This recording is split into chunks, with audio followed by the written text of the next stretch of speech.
are going next. MAAYAN Gordon is traveling the country in a Hootsuite RV. She's all over. So she right now is in Provo, Utah.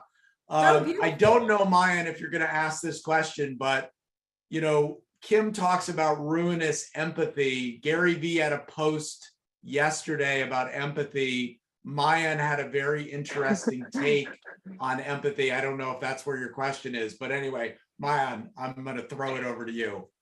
Yeah, thank you so much. It's not particularly, I think the question I'm going to ask ties into kind of everything.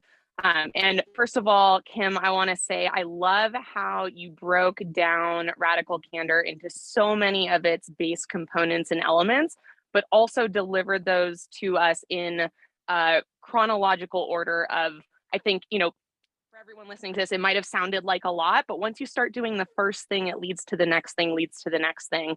And so the first thing that I heard you speak about, which I also really believe highly in, is creating safety.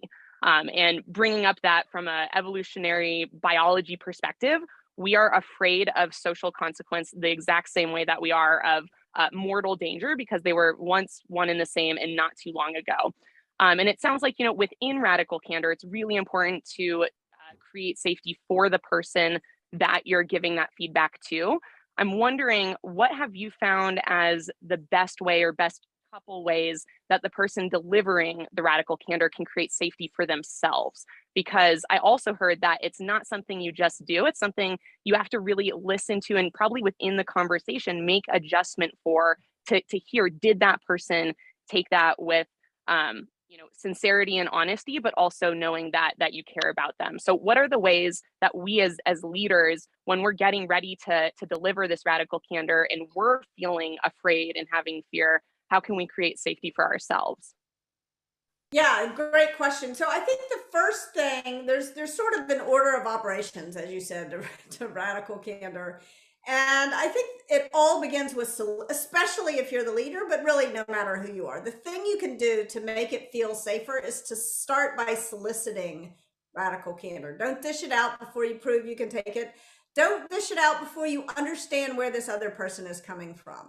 And so if every one of you on this call can take out a pen and write down what's your go-to question, how are you going to ask for feedback? Because if you say, do you have any feedback for me? You're wasting your breath. I can already, oh no, everything's fine, boss. That people are not going to tell you what they really, there's profound reluctance. Especially when you're the boss. So, like, flattery is going to come at you like a thick, dangerous fog. And the best way to shine a light through that is to demand that people tell you. So question I like to ask is, what could I do or stop doing that would make it easier to work with me? But don't use my question, because you're going to sound like Kim Scott and not yourself, and then people won't believe you really want to know the answer. So for example, I was working with Krista Quarles when she was the CEO of OpenTable, and she said, I could never imagine your words coming out of my mouth, Kim. She said, the question I like to ask is, tell me why I'm wrong. Okay, that's fine. As long as it works for her, sounds like her, and for the other person. So the other thing about your feedback question, it's got to sound like you, but it also needs to work. So there were some people on Krista's team who felt intimidated by her, and she needed to adjust a little bit for those people. My question, my co-founder at Radical Candor, Jason Rosoff, told me shortly after we started working together that he hated my go-to question. For him, it was too open-ended. It was sort of stressful. I needed to get more specific.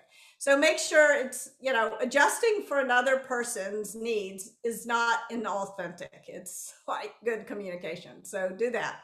So you got to have your go-to question. You got to embrace the discomfort, no matter how good your question is. The person doesn't want to answer it. Close your mouth, count to 6. That was only 3 seconds. Almost no one can endure 6 seconds of silence. So now you drag this poor soul out on a conversational limb they never wanted to go on. You want to now make sure that you're listening with the intent to understand. right? Not to respond, because you're probably going to feel, even though you just solicited feedback, you're probably going to feel defensive. And that doesn't mean you're a lesser mortal or shut down. It just means you're human. So you want to, ask a couple of follow-up questions, and then you've got to reward the candor. As you said, we are really programmed to be very, very careful when it comes to social interactions. And if someone gives you some feedback, and if you don't reward it richly, then you're not going to get any more feedback. You're never, it's like, it's a high risk investment that this person just made in you. And you've got to make sure there's a great return on that high risk investment, even bigger return than you would for a risky financial investment. So you want to reward the candor either by listening, fixing the problem, make your listening tangible, ask for, did I overcorrect? Did I not go far enough?